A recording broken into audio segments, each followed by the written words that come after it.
Primera parte. Los protagonistas se presentan. Alain medita sobre el ombligo. Era el mes de junio. El sol asomaba entre las nubes y Alain pasaba lentamente por una calle de París. Observaba a las jovencitas que, todas ellas, enseñaban el ombligo entre el borde del pantalón de cintura baja y la camiseta muy corta. Estaba arrobado e incluso trastornado, como si el poder de seducción de las jovencitas ya no se concentrara en sus muslos, ni en sus nalgas, ni en sus pechos, sino en ese hoyito redondo situado en mitad de su cuerpo. Eso le incitó a reflexionar. Si un hombre, o una época, ve el centro de la seducción femenina en los muslos, ¿cómo describir y definir la particularidad de semejante orientación erótica? Improvisó una respuesta. La longitud de los muslos es la imagen metafórica del camino, largo y fascinante, por eso los muslos deben ser largos, que conduce hacia la consumación erótica. En efecto, se dijo Alain, incluso en pleno coito, la longitud de los muslos brinda a la mujer la magia romántica de lo inaccesible. Si un hombre, o una época, ve el centro de la seducción femenina en las nalgas, ¿cómo describir y definir la particularidad de esa orientación erótica? Improvisó una respuesta. Brutalidad, gozo. El camino más corto hacia la meta tanto más excitante por ser doble. Si un hombre, o una época, ve el centro de la seducción femenina en los pechos, ¿cómo describir y definir la particularidad de esa orientación erótica? Improvisó una respuesta. Santificación de la mujer. La Virgen María amamantando a Jesús. El sexo masculino arrodillado ante la noble misión del sexo femenino. Pero, ¿cómo definir el erotismo de un hombre, o de una época, que ve la seducción femenina concentrada en mitad del cuerpo, en el ombligo? Ramón pasea por el jardín de Luxemburg. Más o menos mientras Alain reflexionaba acerca de las distintas fuentes de seducción femenina, Ramón se encontraba en las proximidades del museo situado cerca del jardín de Luxemburg, donde desde hacía ya un mes se exponía la obra de Chagall. Él quería ir a verla, pero sabía de antemano que nunca se animaría a convertirse por las buenas en parte de esa interminable cola que se arrastraba lentamente hacia la caja. Observó a la gente, sus rostros paralizados por el aburrimiento. Imaginó las salas en las que sus cuerpos y su parloteo taparían los cuadros, y no tardó más de un minuto en dar media vuelta y encaminarse parque a través por una alameda. Allí la atmósfera era más agradable. El género humano parecía escasear y estar más a sus anchas. Algunos corrían, no por ir deprisa, sino por gusto. Otros paseaban, tomando helados. Otros aún, discípulos de una escuela asiática, hacían en el césped lentos y extraños movimientos. Más allá, en un inmenso círculo, estaban las dos grandes estatuas blancas de las reinas de Francia y, aún más allá, en el césped, entre los árboles, en todas las direcciones, esculturas de poetas, pintores, sabios. Se detuvo delante de un adolescente bronceado que, seductor, desnudo debajo de su pantalón corto, le ofreció máscaras que reproducían las caras de Balzac, Berlioz, Hugo o Dumas. Ramón no pudo evitar sonreír y siguió su paseo por ese jardín de los genios, quienes, rodeados por la amable indiferencia de los paseantes, debían de sentirse agradablemente libres. Nadie se detenía para observar sus rostros o leer las inscripciones en los pedestales. Ramón inhalaba esa indiferencia como una calma consoladora. Poco a poco apareció en su cara una larga sonrisa, casi feliz. No habrá cáncer. Aproximadamente en el mismo momento en que Ramón renunciaba a la exposición de Chagall y elegía pasear por el parque, de Ardelo subía la escalera que llevaba a la consulta de su médico. Aquel día faltaban 3 semanas para su cumpleaños. Desde hacía ya muchos años había empezado a odiar los cumpleaños, por culpa de las cifras que les encasquetaban. Aún así, no conseguía ignorarlos porque, en él, era más fuerte el placer de ser festejado que la vergüenza de envejecer. Y aún más desde que, esta vez, la visita al médico añadía un nuevo matiz a la fiesta. Era el día en que le comunicarían el resultado de todos los exámenes que le darían a conocer si los sospechosos síntomas descubiertos en su cuerpo se debían, o no, a un cáncer. Entró en la sala de espera y se dijo por lo bajo, con voz temblorosa, que dentro de 3 meses celebraría a la vez su nacimiento tan lejano y su muerte tan cercana, que celebraría una doble fiesta. Pero, en cuanto vio la cara risueña del médico, comprendió que la muerte se había dado de baja. El médico le apretó fraternalmente la mano. Con lágrimas en los ojos, de Ardelo no pudo pronunciar la palabra. La consulta del médico estaba en la Avenue del Observatoire, a unos 200 metros del Jardín de Luxemburgo. Como de Ardelo vivía en una callecita al otro lado del parque, decidió volver a atravesarlo. El paseo entre los árboles le devolvió un buen humor, casi juguetón, sobre todo cuando rodeó el gran círculo formado por las estatuas de las antiguas reinas de Francia, todas ellas esculpidas en mármol blanco, de pie, en voces solemnes que le parecieron divertidas, casi alegres, como si con ello esas damas quisieran saludar la buena nueva que él acababa de recibir. Sin poder dominarse, él las saludó 2 o 3 veces con la mano y soltó una carcajada. El secreto encanto de una grave enfermedad. Fue ahí, cerca de las grandes damas de Francia, donde Ramón se encontró con de Ardelo, quien el año anterior era aún su colega en una institución cuyo nombre a nadie le importa aquí. Se detuvieron uno frente al otro. Tras los saludos habituales, de Ardelo, en un tono extrañamente exaltado, empezó a contar: Amigo, ¿conoces a la Frank? Hace 2 días falleció su amado. Hizo una pausa y en la memoria de Ramón apareció el hermoso rostro de una mujer célebre, a la que solo había visto en fotos. Una agonía muy dolorosa, siguió de Ardelo. Lo vivió todo con él. Ella ha sufrido muchísimo. Cautivado, Ramón miraba esa cara alegre, que le contaba una historia fúnebre. Imagínate, en la noche del mismo día en que ella lo había tenido moribundo entre sus brazos, estaba cenando conmigo y unos amigos, y no te lo vas a creer, estaba casi alegre. ¿Cuánto la admiré entonces? ¡Qué fortaleza! Eso es apego a la vida. Reía con los ojos todavía rojos de llorar, y eso que todos sabíamos cuánto lo había querido. Debió de sufrir muchísimo. Esta mujer es una fuerza de la naturaleza. Tal como ocurriera un cuarto de hora antes en el consultorio del médico, unas lágrimas brillaron en los ojos de Ardelo.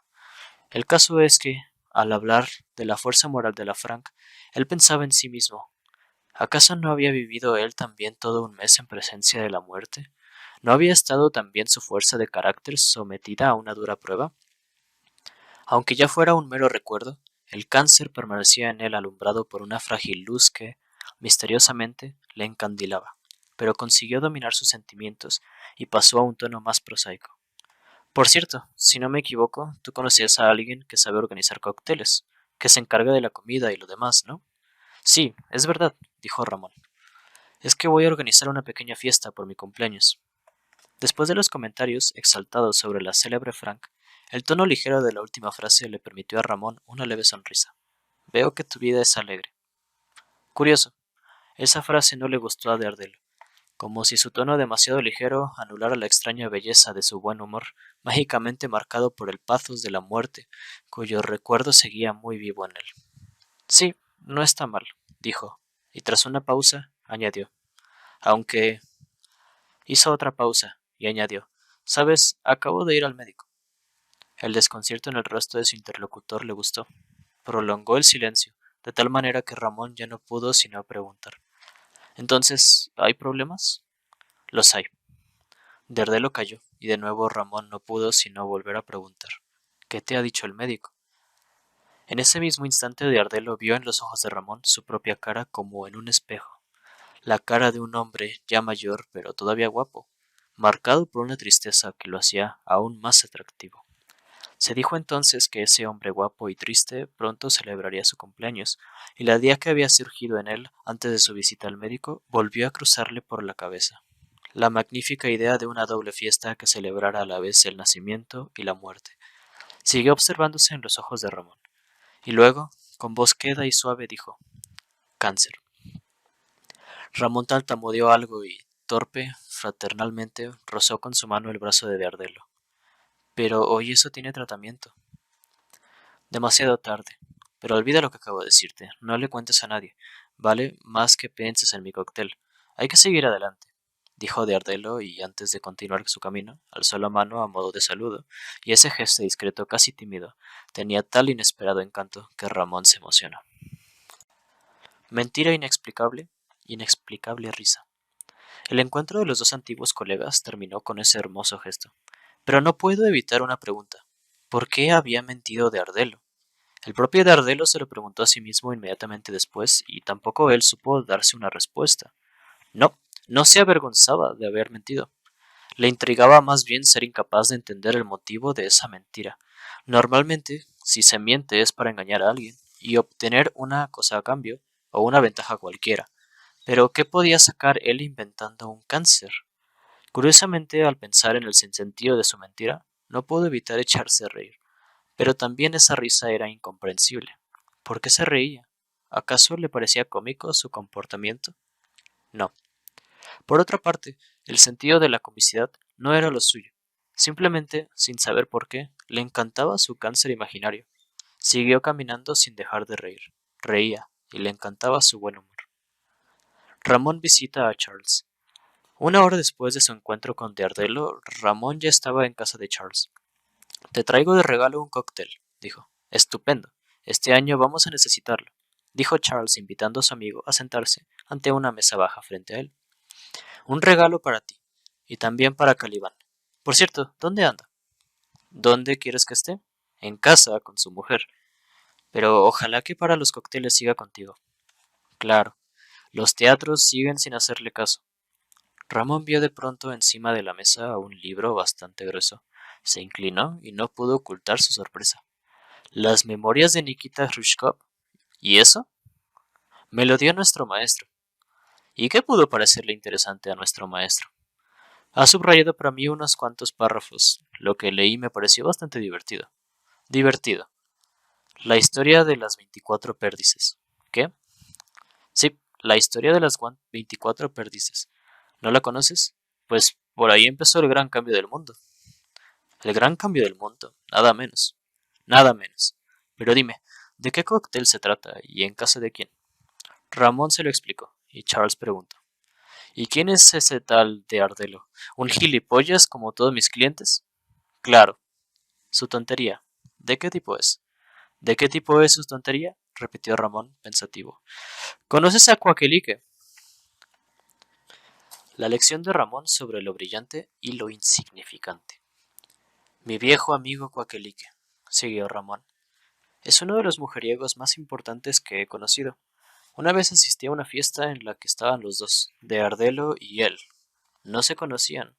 Se encontraron por pura casualidad en el mismo salón, atiborrado de gente, y de Ardelo probablemente ni se había percatado de la presencia de mi amigo.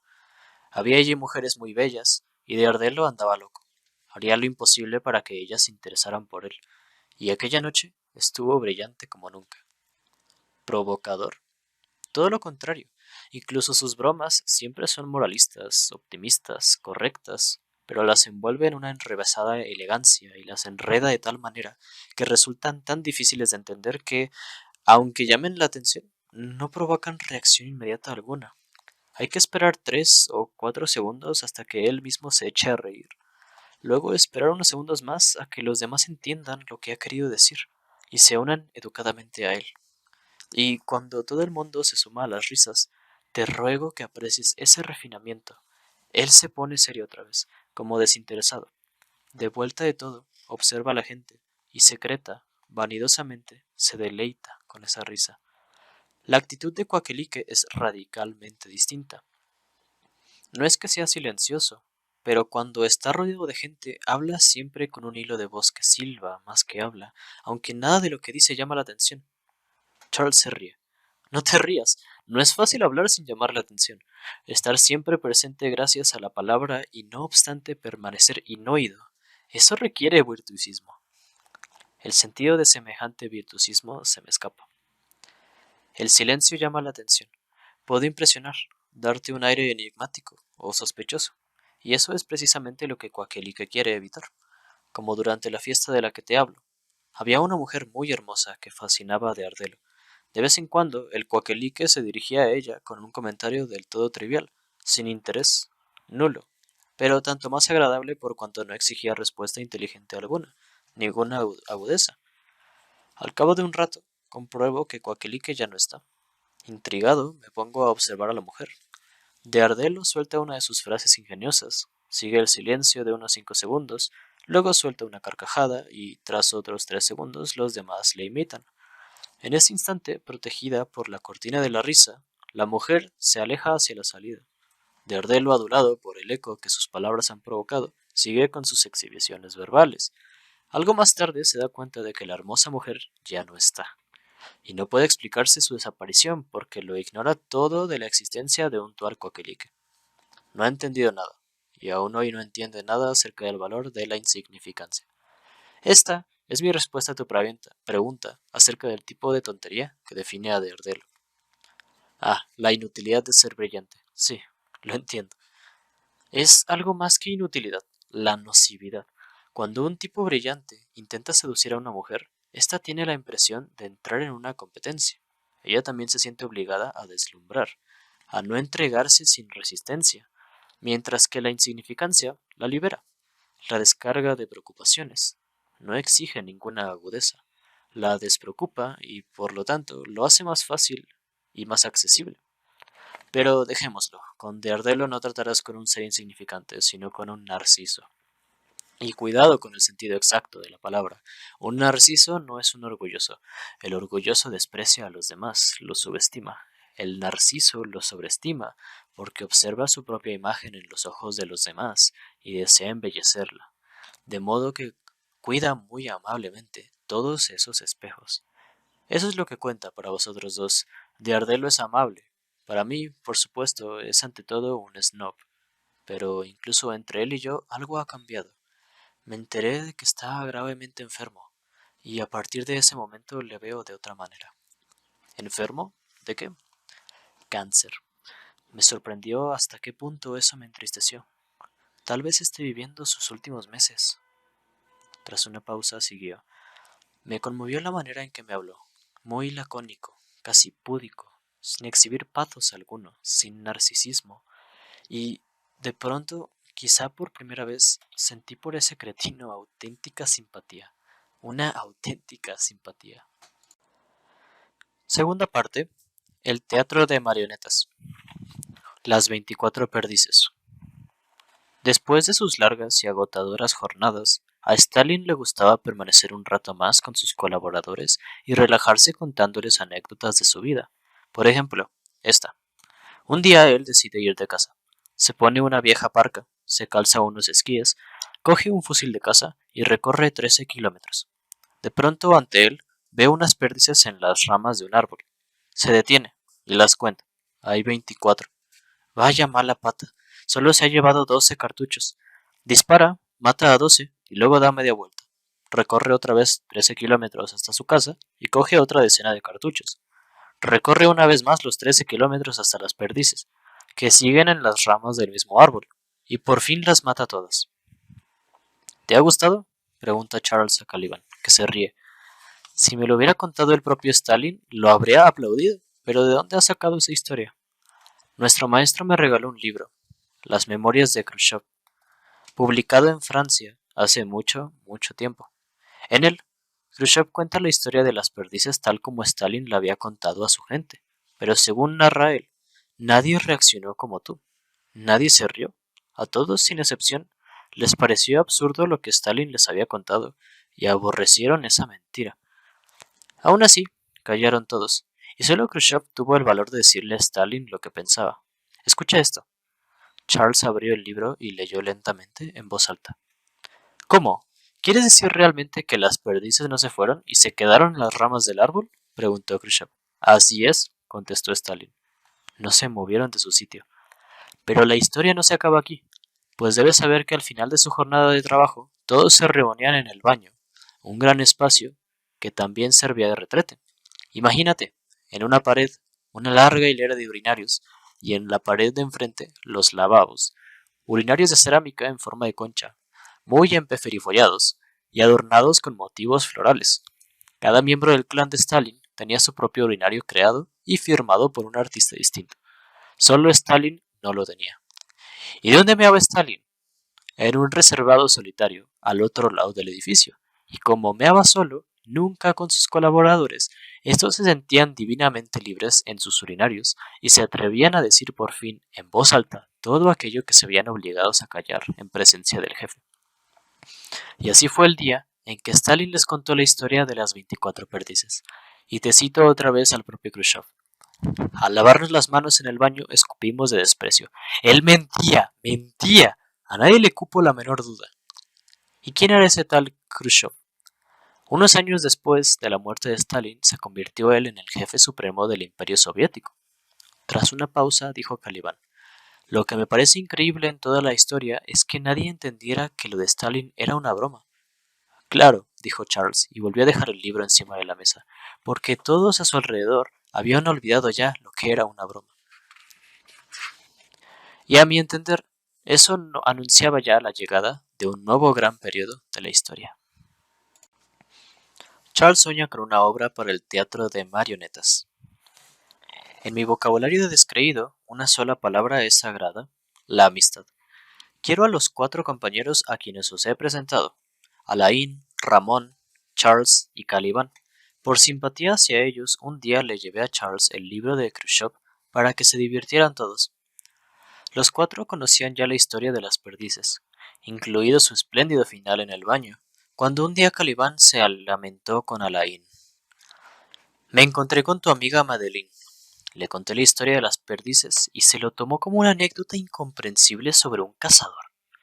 Tal vez había oído nombrar vagamente a Stalin, pero no entendía por qué un cazador debía llevar ese apellido.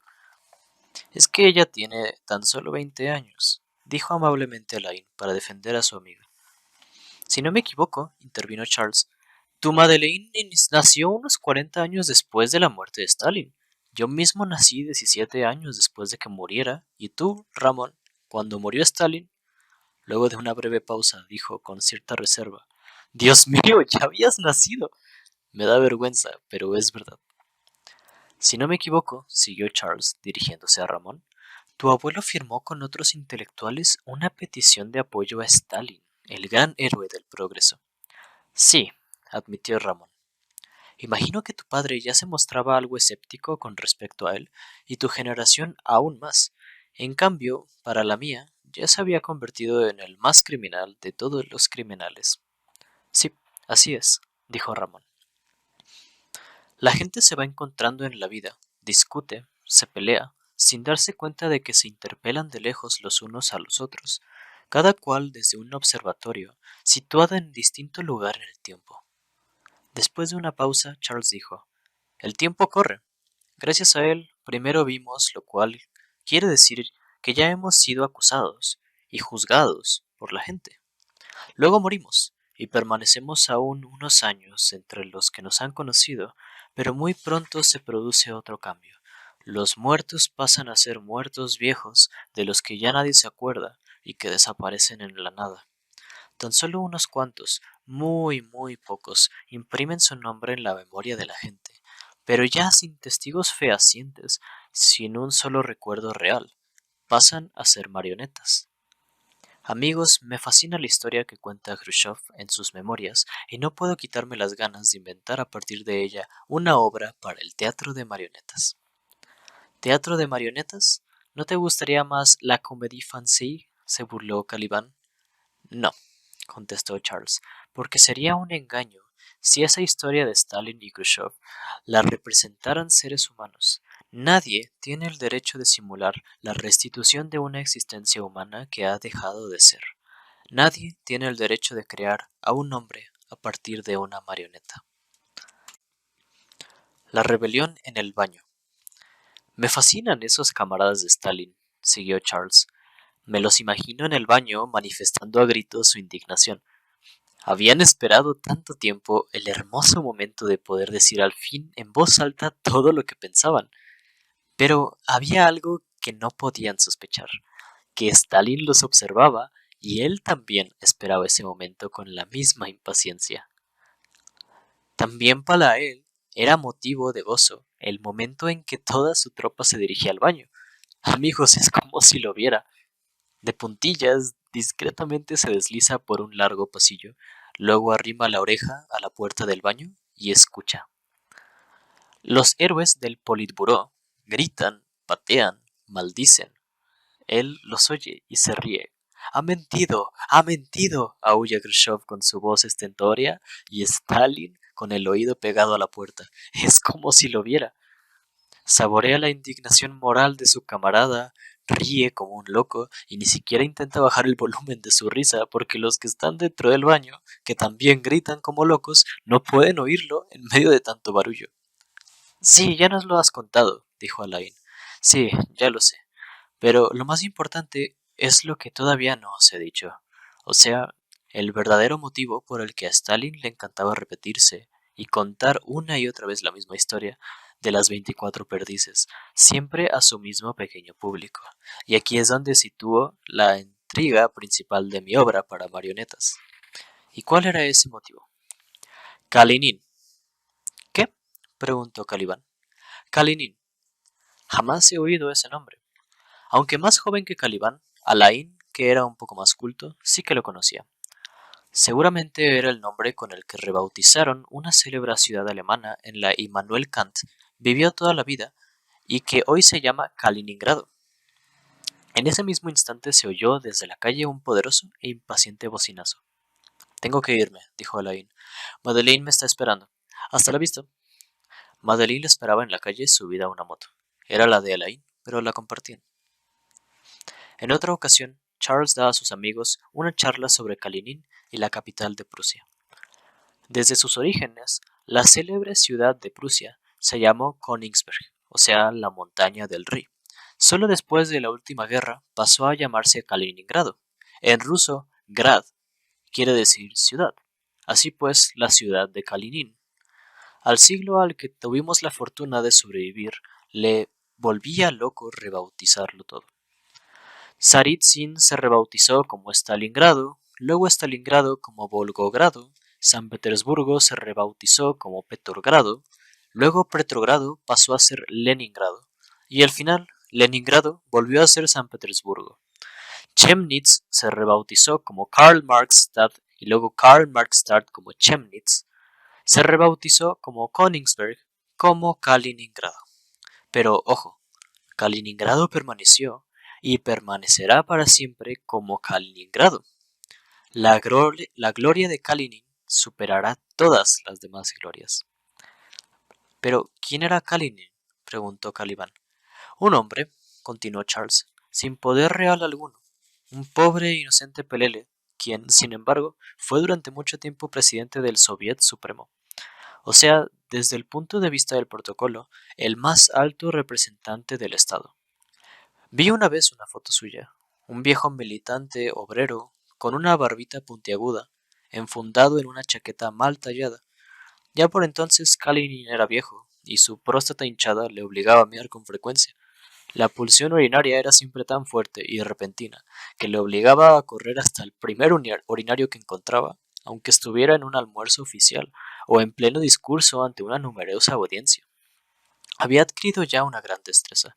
Todo el mundo en Rusia recuerda aún hoy una gran fiesta que tuvo lugar durante la inauguración de un nuevo teatro de ópera en una ciudad de Ucrania, durante la que Kalinin pronunció un larguísimo discurso solemne. Se veía obligado a interrumpirlo cada 2 por 3 y cada vez que se alejaba del atril, la orquesta empezaba a tocar música folclórica y unas bellas y rubias bailarinas ucranianas soltaban al escenario y se ponían a bailar. Al regresar al estrado, Kalinin siempre era recibido con grandes aplausos. Cuando volvía a abandonarlo, los aplausos redoblaban su fuerza para saludar al regreso de las rubias bailarinas. Y a medida que se aceleraba la frecuencia de sus idas y venidas, más largos y más fuertes y más cordiales eran los aplausos, de tal manera que la celebración oficial se había convertido en un alegre, enloquecido, orgiástico clamor, como jamás había conocido el estadio soviético. Pero cuando Kalinin se encontraba en su reducido círculo de camaradas, a nadie se le ocurría aplaudir su orina. Stalin iba contando sus anécdotas, pero Kalinin era demasiado disciplinado para atreverse a molestarlo con su ida y venida al baño. Tanto más cuanto que Stalin, mientras hablaba, lo clavaba con la mirada al tiempo que él iba palideciendo hasta terminar en una mueca. Eso animaba a Stalin a alargar aún más la narración, a añadirle descripciones y digresiones y a postergar el desenlace hasta que de repente la cara tensa frente a él se relajaba, la mueca desaparecía, se le distendía la expresión y una aureola de paz rodeaba su cabeza. Solo entonces, cuando sabía que Kalinin había perdido una vez más su gran batalla. Stalin pasaba rápidamente al desenlace, se levantaba de la mesa y con una sonrisa amistosa y alegre ponía fin a la sesión. Todos los demás también se levantaban y miraban con malicia a su compañero, que se colocaba detrás de la mesa o detrás de una silla para ocultar sus pantalones mojados. A los amigos de Charles les encantaba imaginar esa escena. Solo después de una pausa, Caliban se animó a interrumpir aquel animado silencio. En todo caso, eso no explica en absoluto por qué Stalin dio el nombre del pobre prostáquito a la ciudad alemana donde vivió toda su vida. El célebre Immanuel Kant, apuntó Alain.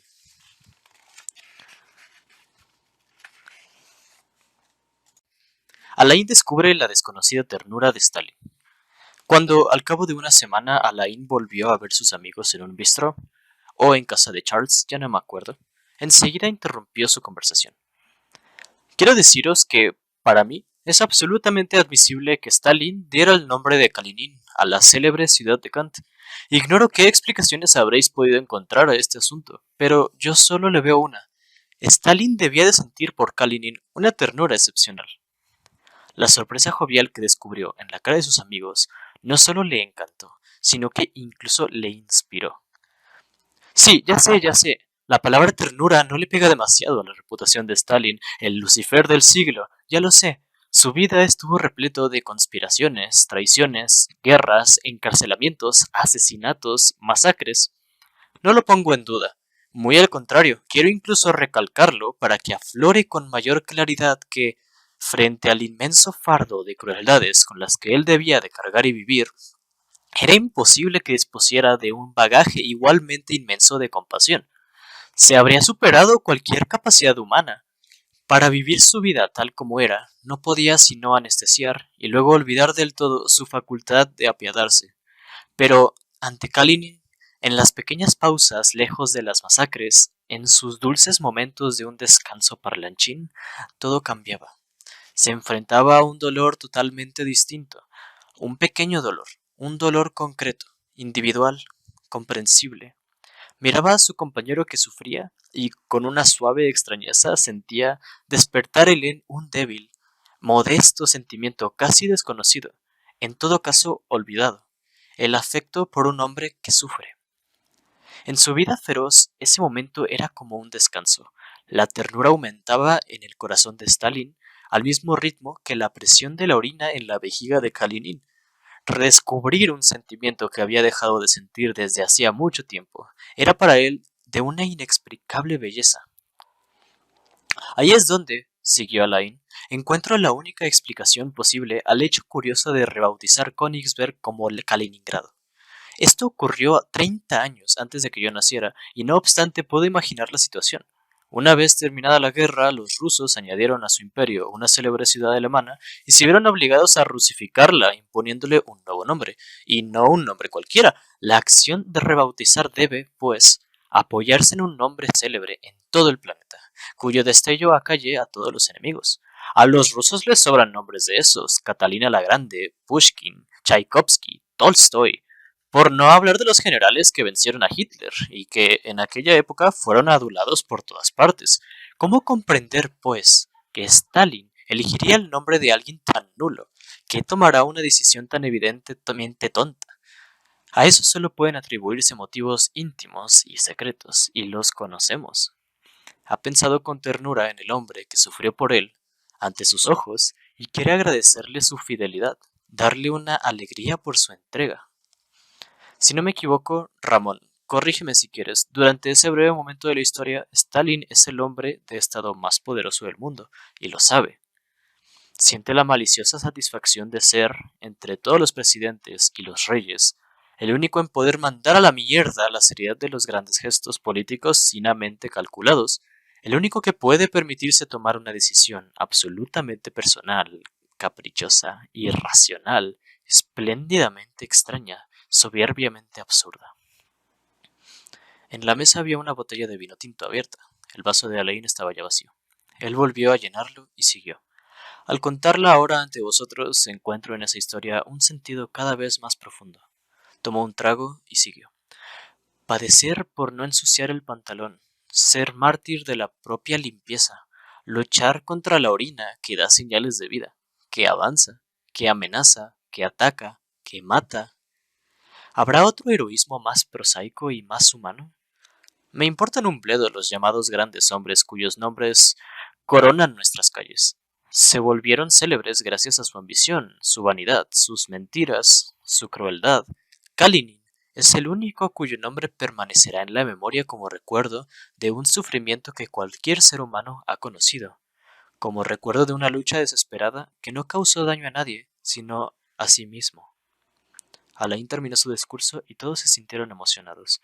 Tras un silencio, Ramón dijo: Tienes toda la razón, Alain. Después de mi muerte, quiero poder despertarme cada 10 años para comprobar si Kaliningrado sigue siendo Kaliningrado.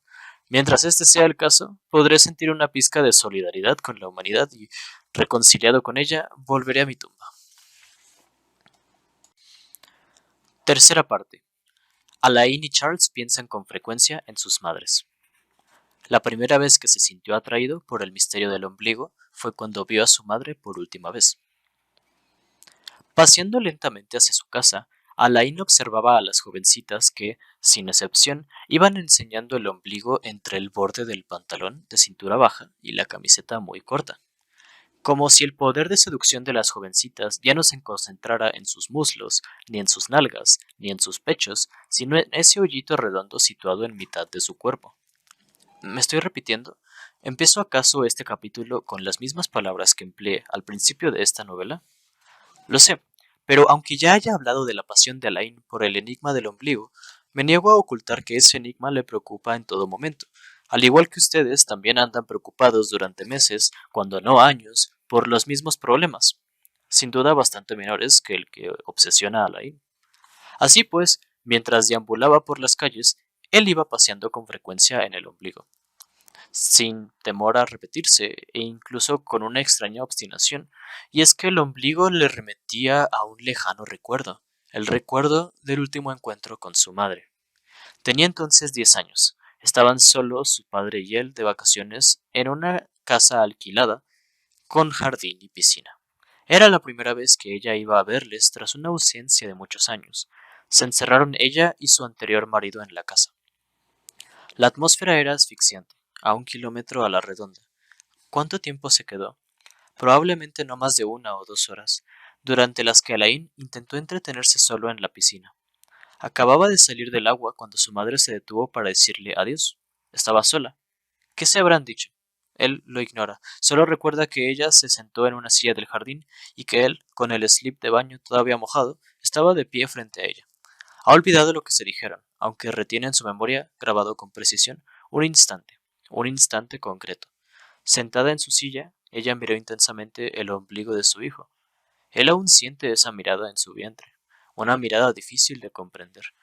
Le parecía que expresaba una explicable mezcla de compasión y desprecio. Los labios de su madre habían adquirido la forma de una sonrisa de compasión y de desprecio. Luego, sin levantarse de la silla, se había inclinado sobre él y, con el dedo índice, había tocado su ombligo. Enseguida ella se había levantado, lo abrazó. ¿Lo había abrazado realmente? Probablemente, pero de eso él no estaba muy seguro. Y se había ido. Nunca más volvió a verla. Una mujer sale de su coche. Un coche pequeño avanza por la calzada a lo largo de un río. El aire frío de la mañana hace aún más huérfano ese paisaje sin encanto. En algún lugar entre la periferia de una ciudad y el campo, allá donde escasean las viviendas y ya no se encuentran peatones. El coche se detiene encima del arcén. Sale de él una mujer joven, bastante guapa. Es extraño, ha empujado la puerta con un gesto tan negligente que el coche seguramente no ha quedado ni bien cerrado. ¿Qué significa esa negligencia tan improbable en tiempos de robos? ¿Será tan distraída? No, no da la impresión de ser distraída. Al contrario, su cara revela más bien determinación. Esa mujer sabe lo que quiere. Esa mujer es toda ella voluntad. Camina unos 100 metros por la carretera hacia un puente sobre el río. Un puente bastante alto, estrecho, prohibido a los coches. Ella empieza a cruzarlo hacia la otra orilla. Mira varias veces a su alrededor, no como una mujer a quien alguien espera, sino para cerciorarse de que nadie la espera. En medio del puente se detiene. A primera vista parece que dude, pero no se trata de duda, de falta de determinación. Muy al contrario, es el momento en que su concentración se intensifica y su voluntad se obstina aún más. Su voluntad para ser más exacto, su odio. Sí, ese instante de aparente duda es de hecho una llamada a su odio, para que éste permanezca en ella, la sostenga, no la abandone un solo instante. Pasa las piernas por encima de la barandilla y se tira al vacío. Al final de la caída, la tensa superficie del agua la golpea brutalmente. Aún paralizada por el frío, tras largos segundos, ella levanta la cabeza y, como es una buena nadadora, todas sus reacciones automáticas se rebelan contra su voluntad de morir. Sumerge de nuevo la cabeza, se esfuerza por aspirar el agua y bloquear la respiración. En ese instante, oye un grito que le llega del otro lado del río. Alguien la ha visto. Comprende que no le será fácil morir y que su peor enemigo no será su propio e incontrolable reflejo de buena nadadora, sino alguien con quien ella no contaba. Se verá obligada a luchar para salvar su muerte. Ella mata. Ella mira en la dirección del grito. Alguien se ha tirado al río. Reflexiona. ¿Quién será más rápido? Ella en su determinación de permanecer bajo el agua, de aspirar agua, de ahogarse, o el que se acerca. Cuando ella esté a punto de ahogarse, con agua en los pulmones y por tanto debilitada, ¿no será una presa aún más fácil para su salvador? Él la arrastrará hasta la orilla, la dejará tendida en el suelo, extraerá el agua de sus pulmones, le hará el boca a boca, llamará a los bomberos, a la policía, y la salvarán y ridiculizarán para siempre. Deténgase, deténgase, grita el hombre. Todo ha cambiado. En lugar de hundirse en el agua, levanta la cabeza y respira profundamente para concentrar sus fuerzas. Él ya se encuentra ante ella. Es un joven, un adolescente que querrá hacerse famoso, ver su foto en los periódicos y que repite sin parar: deténgase, deténgase. Él estira ya la mano hacia ella, y ella, en lugar de esquivarla, la agarra, la aprieta y la empuja hacia el fondo del río. Grita una vez más: deténgase, como si fuera la única palabra que supiera decir. Pero ya no volverá a decirla.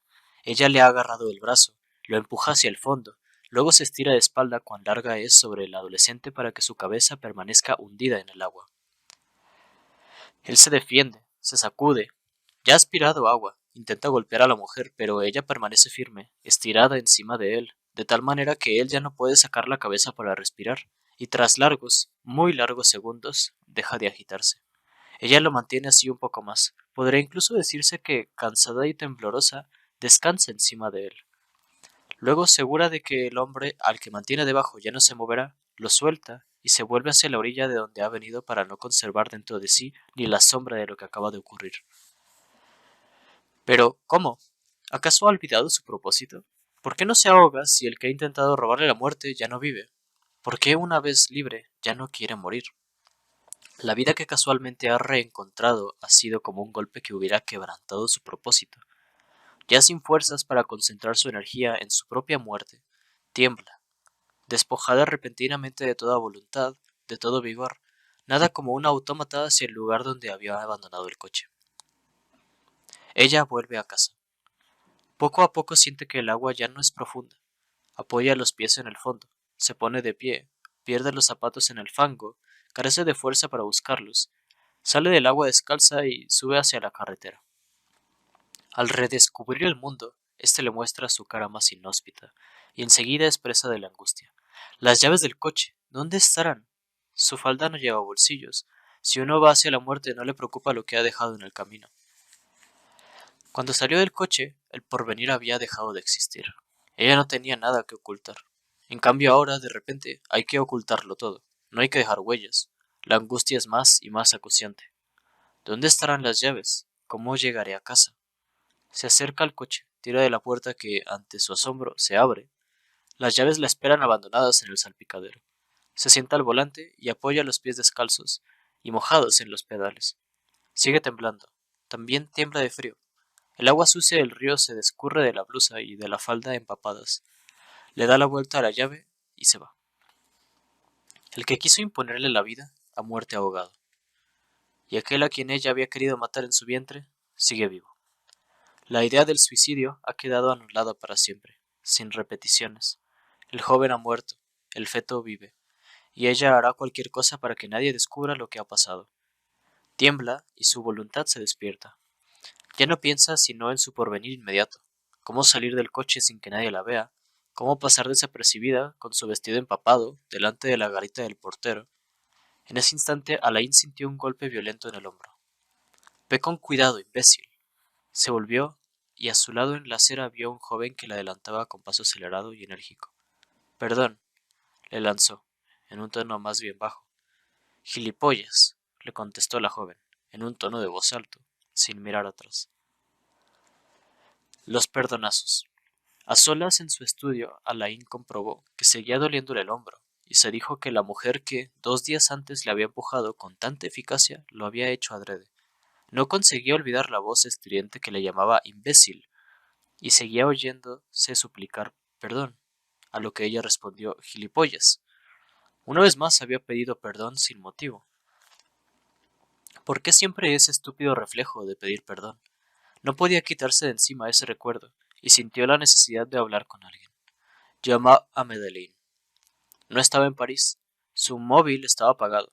Marcó entonces el número de Charles, y en cuanto oyó su voz, se disculpó. No te enfades, estoy de muy mal humor. Necesito hablar con alguien.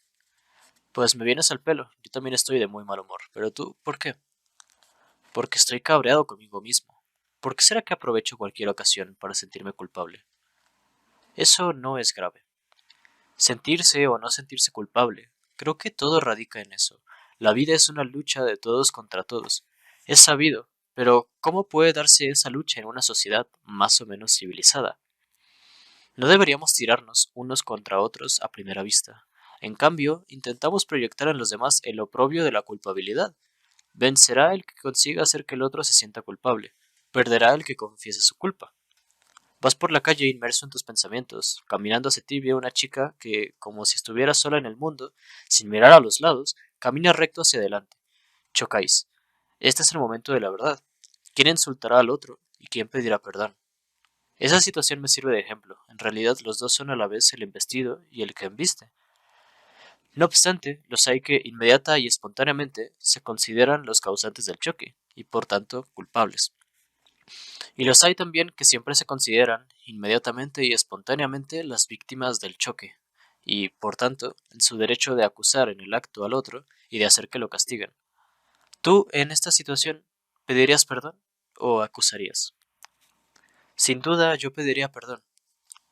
Ay, pobre de modo que tú también perteneces a la legión de los perdonazos. ¿Crees que podrás ablandar al otro con tus disculpas? Claro que sí. Pues te equivocas. El que pide perdón se declarará culpable. Y si te declaras culpable, animas al otro a seguir insultándote y a denunciarte públicamente hasta la muerte. Estas son las consecuencias fatales del que pide perdón el primero. Es cierto, no hay que pedir perdón. Sin embargo, yo preferiría un mundo en el que todos, sin excepción, pidiéramos perdón y por las buenas, inútil y exageradamente, todos cargáramos con las disculpas. Lo dices en un tono de voz tan triste, se sorprendió Alain. Desde hace 2 horas solo pienso en mi madre. ¿Qué ocurre? Los Ángeles. Está enferma. Temo que sea grave. Acaba de llamarme. ¿Desde Tarbes? Sí. ¿Está sola? Su hermano está con ella, pero es aún mayor que ella. Me dan ganas de coger enseguida el coche e ir a verla, pero es imposible. Esta noche tengo un compromiso al que no puedo faltar. Un trabajito de lo más tonto, pero mañana sí que iré. Es curioso, pienso a menudo en tu madre. ¿Te gustaría? Es divertida. Ahora camina bastante mal, pero nos divertimos mucho. De ella heredaste tu inclinación por bromear, ¿no? Tal vez. Qué raro. ¿Por qué? Según lo que siempre me has contado, la imaginaba como salida de los versos de Francis James, rodeada de animales heridos y viejos campesinos, entre burros y ángeles. Sí, dijo Charles, es así. Luego, al cabo de unos segundos, ¿y por qué has mencionado Los Ángeles? ¿Te sorprende? En mi obra de teatro, hizo una pausa y siguió. Sabes, mi obra para marionetas no es más que una broma, una tontería. No la escribo, tan solo la imagino. Pero, ¿qué hacer si no hay nada que me divierta? El caso es que en el último acto de esa obra imagino a un ángel. ¿Y por qué a un ángel? No lo sé. ¿Y cómo termina la obra? De momento solo sé que al final hay un ángel. ¿Y qué significa un ángel para ti? No soy una autoridad en teología. Imagino al ángel ante todo según la frase que suele decirse cuando se quiere dar las gracias a alguien por su bondad. Es usted un ángel. La gente se lo dice a menudo a mi madre. Por eso me he sorprendido cuando tú me has dicho que la veías acompañada de burros y ángeles. Ella es así. La teología tampoco es muy fuerte. Recuerdo simplemente que unos ángeles fueron arrojados del cielo. Sí, los ángeles arrojados del cielo, repitió Charles. Además, ¿qué sabemos de los ángeles? Que tienen la cintura fina. En efecto, es difícil imaginarse un ángel barrigudo. Y que tienen alas. Y son blancos. Blancos. Oye, Charles, si no me equivoco, el ángel no tiene sexo. Esta tal vez sea la clave de su blancura. Tal vez. Y de su bondad. Tal vez. Y después de un silencio siguió Alain. ¿Tendrá el ángel un ombligo? ¿Por qué? Si el ángel no tiene sexo, no nació de un vientre de la mujer. Claro que no. Así que no tiene ombligo. En efecto, no tiene ombligo. Alain evocó a la joven que, al lado de la piscina de una residencia de verano, había tocado con el índice el ombligo de su hijo de 10 años, y le dijo a Charles, qué raro, desde hace algún tiempo yo tampoco dejo de imaginar a mi madre, en todas las situaciones posibles e imposibles. Dejámoslo ahí, amigo, tengo que prepararme para ese jodido cóctel. Cuarta parte. Todos andan en busca del buen humor. Calibán. La primera profesión de Calibán, la que entonces había dado sentido a su vida, fue la de actor. Llevaba esa profesión inscrita negro sobre blanco en sus papeles, y es gracias a su calidad de actor sin contrato por lo que desde hace tiempo percibe el subsidio del paro.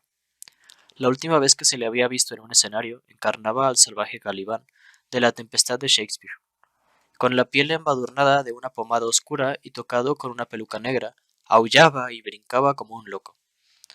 Su interpretación había gustado tanto a sus amigos que decidieron llamarlo por el nombre que se le recordaba. De eso hacía ya mucho tiempo.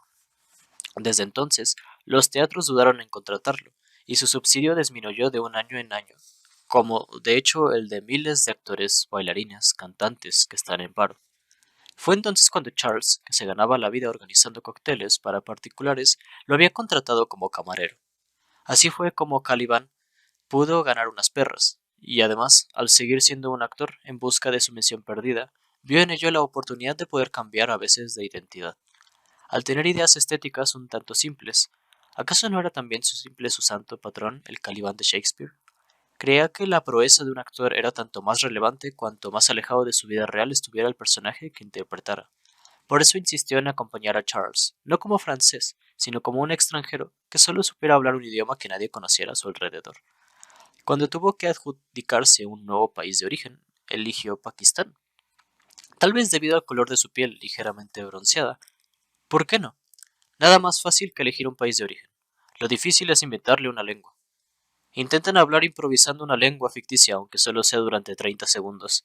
Repetirán, turnándolas, las mismas sílabas y muy pronto se descubrirá la impostura de su bisbiseo. Inventar una lengua inexistente presupone otorgarle una credibilidad acústica, crear una fonética particular, y no pronunciar una A o una O como las pronunciaría un francés, y decidir en qué sílaba de las palabras cae regularmente el acento. Se recomienda igualmente para otorgar naturalidad a la palabra, imaginar una construcción gramatical por detrás de esos sonidos absurdos, así como detectar qué palabra es un verbo y cuál es un sustantivo, y entre dos amigos importa determinar el papel del segundo, o sea, del francés, por tanto de Charles. Aunque no sepa hablar pakistaní, debe saber al menos unas cuantas palabras para que puedan, en caso de urgencia, entenderse acerca de lo esencial sin pronunciar ni una sola palabra en francés. Había sido difícil, pero divertido. Por desgracia, ni siquiera la broma más encantadora escapa a la ley del envejecimiento. Aunque los dos amigos se habían divertido en los primeros cócteles, Calibán empezó pronto a sospechar que toda esa laboriosa mistificación no servía de nada, pues los invitados pronto se desinteresaban de él y, al ser una lengua incomprensible, no lo escuchaban y recurrían a simples gestos para señalarle lo que querían beber o comer. Se había convertido en un actor sin público. Las chaquetas blancas y la joven portuguesa. Llegaron al piso de Ardelo 2 horas antes de que empezara el cóctel. Es mi asistente, señora, es pakistaní. Lo siento, no sabe una palabra de francés, dijo Charles, y Caliban se inclinó ceremoniosamente ante la señora de Ardelo, pronunciando frases incomprensibles. La indiferencia delicadamente displicente con la que lo ignoró el ama de casa confiesó en Caliban el sentimiento de volatilidad de su lengua laboriosamente inventada y empezó a invadirle un sentimiento de melancolía. Por fortuna, tras esa decepción, un pequeño placer lo consoló enseguida. La sirvienta, a quien la señora de Ardelo ordenó que se pusiera al servicio de esos dos señores, no podía quitar la vista de un ser tan exótico. Ella se dirigió a él varias veces, pero cuando comprendió que él solo sabía su propia lengua, se sintió al principio confusa y luego extrañamente relajada. El caso es que ella era portuguesa. Así pues, dado que Caliban se dirigía a ella en pakistaní, ella tenía una ocasión única de dejar de lado el francés, idioma que a ella no le gustaba, y de recurrir ella también a su propia lengua. La comunicación en dos lenguas incomprensibles para los dos los acercó el uno al otro. Poco después, una camioneta se detuvo frente a la casa, y dos empleados empezaron a subir lo que Charles les había encargado: botellas de vino y de whisky, jamón, salami, pastitas, y lo dejaron todo en la cocina. Ayudados por la sirvienta, Charles y Caliban cubrieron con un inmenso mantel una larga mesa en el salón, y dispusieron en ella platos, bandejas, vasos y botellas. Entonces, al acercarse la hora del cóctel, se retiraron a una habitación que la señora de Ardelo les había asignado. Sacaron de una maleta dos chaquetas blancas y se vistieron. No necesitaban espejo, se miraron el uno al otro y no pudieron evitar una risita. Ese siempre ha sido para ellos un breve instante de placer. Olvidaban incluso que trabajaban por necesidad, para ganarse la vida. Al verse enfundados en su disfraz blanco, tenían la sensación de divertirse. Luego Charles se alejó hacia el salón, dejando a Caliban la tarea de arreglar las últimas bandejas. Una jovencita, segura de sí misma, entró en la cocina y se volvió hacia la sirvienta. No puedes salir al salón ni una sola vez. Si nuestros invitados te vieran, saldrían huyendo. Y fijando la mirada en los labios de la portuguesa, soltó una carcajada. ¿De dónde has sacado ese color? Pareces un pájaro africano, un loro de Burundi. Y abandonó la cocina riendo. Con los ojos humedecidos, la portuguesa se dirigió a Calibán, en portugués. La señora es amable, pero su hija, qué mala es. Ha dicho eso porque a usted le gusta. En presencia de hombres siempre es malvada conmigo. Le encanta humillarme delante de los hombres. Al no poder responderle, Calibán le acarició el pelo. Ella alzó los ojos hacia él y dijo, en francés: «Mire, ¿es realmente tan feo el color de mis labios?» Ella inclinaba la cabeza de un lado a otro para que pudiera apreciar toda la longitud de sus labios. «No», le dijo en pakistaní, «el color de sus labios le sienta muy bien». Enfundado en su chaqueta blanca, Calibán le parecía a la sirvienta aún más sublime, aún más inverosímil, y le dijo, en portugués: «Me alegra tanto de que esté aquí». Él, animado por su elocuencia, contestó: «Y no solo sus labios, sino su rostro, su cuerpo, todo en usted, tal como la veo ante mí, es bello, muy bello». «Oh, cuánto me alegro de que esté usted aquí», contestó la sirvienta en portugués. La foto colgada de la pared. No solo para Caliban, que ya no le ve ninguna gracia a su mistificación, sino también para todos mis personajes, esa velada se ha teñido de tristeza. Para Charles, que se había sincerado con Alain acerca del temor que sentía por su madre enferma, y también para Alain, conmovido por ese amor filial que él mismo nunca había conocido. Conmovido también por la imagen de una vieja campesina que pertenecía a un mundo que le era desconocido, pero por el que, precisamente por eso, sentía nostalgia. Por desgracia, cuando él quiso prolongar la conversación, Charles tuvo que colgar porque tenía prisa. Fue cuando Alain cogió su móvil y llamó a Madeleine. Pero el teléfono sonó y sonó en vano. Como tantas veces en momentos similares, dirigió su mirada a una foto en la pared. No tenía fotos en su estudio, salvo esa, la cara de una mujer joven, su madre. Unos meses después del nacimiento de Alain, ella abandonó a su marido, quien por discreción nunca dijo nada malo de ella. Era un hombre fino y tranquilo. El niño no alcanzaba a comprender cómo una mujer pudo abandonar a un hombre fino y tranquilo, y aún menos comprendía cómo pudo ella abandonar a su hijo, que era muy consciente de ello, también desde la infancia, si no desde su concepción, era un ser fino y tranquilo. ¿Dónde vive ella?, le había preguntado su padre. Probablemente en América. ¿Qué quiere decir probablemente? Bueno, no tengo su dirección, pero es su deber dártela. Ella no tiene deber alguno para conmigo. ¿Y para conmigo? ¿Acaso no quiere tener noticias mías? ¿No quieres saber lo que hago? ¿No quieres saber qué pienso en ella? Un día el padre ya no pudo controlarse. Ya que insistes, te lo digo. Tu madre nunca quiso que nacieras, nunca quiso que corrotearas por aquí, que te hundieras en ese sofá en el que te encuentras tan bien. Ella no quería saber de ti. ¿Lo entiendes al fin? El padre no era un hombre agresivo. No obstante, pese a su reserva, no había podido ocultar su desacuerdo sagrado con una mujer que quería impedir que viniera al mundo un ser humano. He contado ya la última vez que Alain se encontró con su madre cerca de la piscina de una casa alquilada para el verano. Tenía por entonces 10 años. Tenía 16 cuando falleció su padre. Poco después del funeral, arrancó de un álbum familiar la foto de su madre. La hizo enmarcar, luego la colgó de la pared. ¿Por qué no había en su estudio ninguna foto de su padre? No lo sé. ¿Es acaso ilógico? Seguramente. ¿Injusto? Sin duda. Pero es así. En las paredes de su estudio había una única foto, la de su madre, con la que de vez en cuando hablaba. De cómo se pare a un hijo perdonazos. ¿Por qué no has abortado? ¿Te lo ha impedido él? Una voz se dirige a él desde la foto. Nunca lo sabrás. Todo lo que inventas sobre mí no son sino cuentos de hadas, pero me gustan tus cuentos de hadas, incluso cuando me has convertido en una asesina que ha ahogado a un joven en un río. Me gustaba todo. Sigue, Alain. Cuenta. Imagina. Te escucho. Y así Alain imaginó. Imaginó a su padre encima del cuerpo de su madre, antes del coito. Ella le había avisado, no he tomado la píldora, ve con cuidado. Él la tranquilizó. Ella se entrega sin desconfianza, pero cuando percibe en el rostro del hombre que el gozo se acerca, que ya viene, que crece, ella se pone a gritar, cuidado, no, no quiero, no, no, no, no, no quiero. Pero la cara del hombre se pone cada vez más roja, roja y repugnante. Ella rechaza ese cuerpo que pesa, que la aprieta contra él. Ella se debate, pero él la abraza aún más fuerte. Y entonces ella comprende que en él no hay la ceguera de la excitación, sino una voluntad fría y premeditada. Mientras en ella lo que hay es más que la voluntad, es odio. Un odio tanto más feroz cuanto que ha perdido la batalla. No es la primera vez que Alain imaginaba ese coito. Ese coito lo hipnotizaba y le inducía a suponer que cada ser humano es el calco del segundo durante el que ha sido concebido. Se levantó delante del espejo y observó su cara para hallar en ella las huellas del doble odio simultáneo que le había engendrado, el odio del hombre y el odio de la mujer en el momento del orgasmo del hombre, el odio del hombre tranquilo y físicamente fuerte acoplado al odio de la mujer valiente y físicamente débil.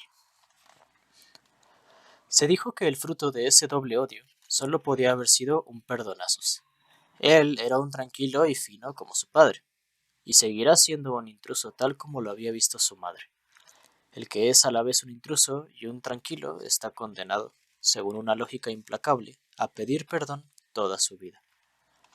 Miró el rostro colgado en la pared, y una vez más vio a la mujer que, vencida, entra en el coche con su vestido mojado, se desliza sin ser vista por delante de la garita del portero, sube la escalera y entra descalza en el apartamento en el que permanecerá hasta que el intruso salga de su cuerpo, antes de abandonarlos a los dos unos meses más tarde.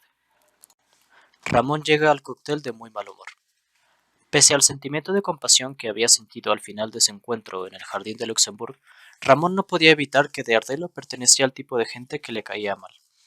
Aun cuando tuvieran los dos algo en común, la pasión por deslumbrar a los demás, sorprenderlos con una reflexión divertida o conquistar a una mujer en sus mismísimas narices.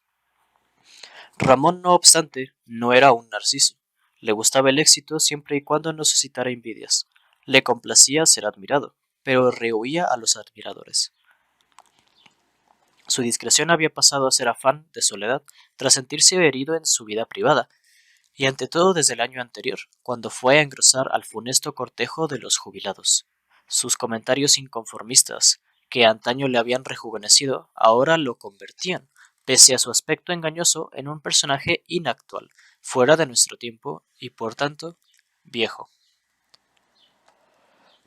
De hecho, había decidido boicotear el cóctel al que su antiguo colega, aún sin jubilar, le había invitado, y solo cambió de parecer en el último momento, cuando Charles y Caliban le juraron que solo su presencia podría hacerles llevadero su cometido de servir, cada vez más aburrido. Aún así llegó muy tarde, mucho después de que uno de los invitados pronunciara un discurso a la mayor gloria del anfitrión, El apartamento estaba a tope. Al no conocer a nadie, Ramón se dirigió a la mesa tras la que sus dos amigos servían bebidas. Para ahuyentar el mal humor, les dirigió unas palabras que querían imitar el balbuceo pakistaní. Caliban le contestó con la auténtica versión de ese balbuceo. Todavía de mal humor, paseaba entre desconocidos con un vaso en la mano, cuando le atrajo la leve agitación de un grupo de personas vueltas hacia la puerta de entrada.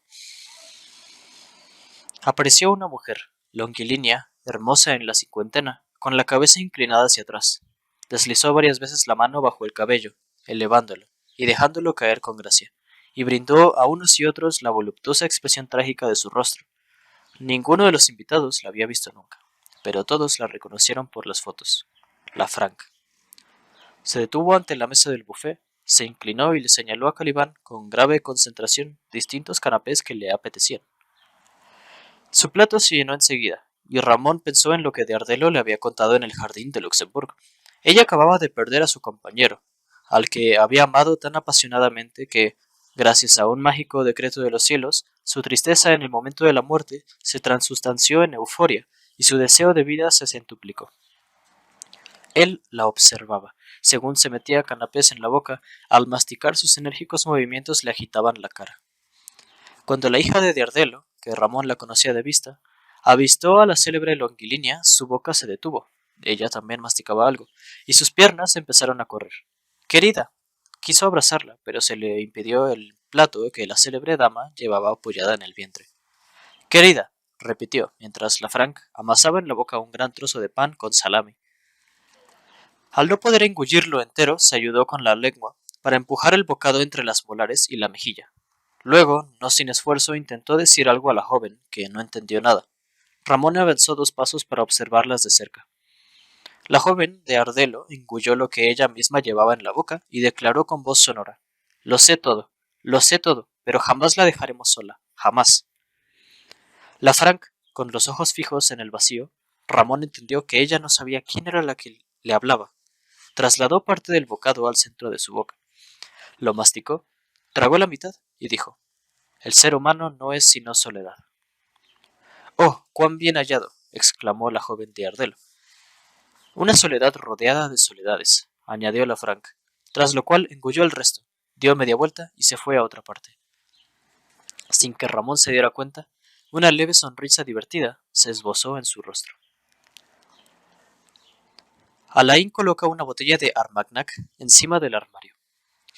Más o menos al mismo tiempo en que esa ligera sonrisa iluminaba inopinadamente la cara de Ramón, el timbre de un teléfono interrumpió las reflexiones de Alain acerca de la génesis de un perdonazos. Supo enseguida que era Madeleine. No es fácil comprender cómo podían esos dos hablarse siempre tanto tiempo, y con tanto gusto cuando compartían tan pocos intereses comunes. Cuando Ramón explicó su teoría acerca de los observatorios, situados cada uno en un punto diferente de la historia, desde los que la gente se hablaba sin poder comprenderse, enseguida Alain recordó a su amiga, ya que, gracias a ella, también él sabía que incluso el diálogo entre auténticos enamorados, si sus fechas de nacimiento estarán demasiado alejadas, no es sino una mezcla de dos monólogos que el otro solo comprende en parte. Por eso, por ejemplo, nunca sabía si Madeleine deformaba los nombres de hombres célebres de antaño, porque jamás había oído hablar de ellos, o si los parodiaba adrede con el fin de hacer partícipe a los demás de que no sentía el menor interés por lo que hubiera ocurrido antes de su propia existencia. A Alain eso no le molestaba. Le divertía estar con ella tal cual era, e incluso se sentía aún más contento después, cuando se reencontraba en la soledad de su estudio, donde había colgado reproducciones de cuadros del Bosco, de Gauguin y de quién sabe qué otros, que delimitaban para él su mundo íntimo. Siempre había tenido la vaga idea de que, si hubiera nacido unos 60 años antes, habría sido artista. Una idea realmente vaga, porque no sabía qué quería decir la palabra artista hoy en día. Un pintor convertido en un decorador de escaparates, un poeta. ¿Existirán todavía los poetas? En las últimas semanas lo que le había alegrado era tomar parte en la fantasía de Charles, en su obra para marionetas, en ese sinsentido que lo tenía cautivado precisamente porque no tenía sentido alguno. A sabiendas de que jamás podría ganarse la vida haciendo lo que le habría gustado hacer, pero ¿sabía acaso lo que le habría gustado hacer? Había elegido, una vez terminados los estudios, un empleo en el que debía hacer valer no tanto su originalidad, sus ideas o talento, como su inteligencia, o sea, esa capacidad aritméticamente medible que no se distingue entre distintos individuos sino cuantitativamente, unos más, otros menos. Siendo que Alain era más bien de los que tenían más. Así pues, estaba bien remunerado y podía de vez en cuando comprarse una botella de Armagnac. Unos días antes se había comprado una, y descubierto en la etiqueta un número correspondiente al año de su propio nacimiento. Se dijo que la abriría el día de su cumpleaños para celebrar con los amigos su gloria, la gloria del eximio, poeta que, gracias a su humilde veneración de la poesía, había jurado no volver a escribir un solo verso más. Contento y casi alegre, después de su larga charla con Madeleine, se subió a una silla con la botella de Armagnac, que dejó en lo alto de un armario, muy alto. Luego se sentó en el suelo, y apoyado contra la pared, fijó en ella la mirada, que lentamente le fue transfigurando en una reina. Llamada de Coakelique al buen humor. Mientras Alain miraba la botella en lo alto del armario, Ramón no dejaba de reprocharse por estar donde no quería estar. Toda aquella gente le disgustaba, y él intentaba ante todo evitar un encuentro con de Ardelo. En aquel mismo instante lo veía a pocos metros de él, frente a la Frank, a la que intentaba seducir con su elocuencia. Para alejarse, Ramón se refugió una vez más cerca de la larga mesa en la que Calibán servía vino de Burdeos en los vasos de 3 invitados. Por sus gestos y muecas intentaba darles a entender que ese vino era de una rara calidad. Conocedores de los buenos modales, los señores alzaron sus vasos, los calentaron durante un buen rato entre sus manos, luego conservaron un buen trago en la boca, exhibieron el uno ante el otro sus rostros, que expresaban primero una gran concentración, luego una sorprendida admiración, y terminaron por proclamar en voz alta su más alta aprobación.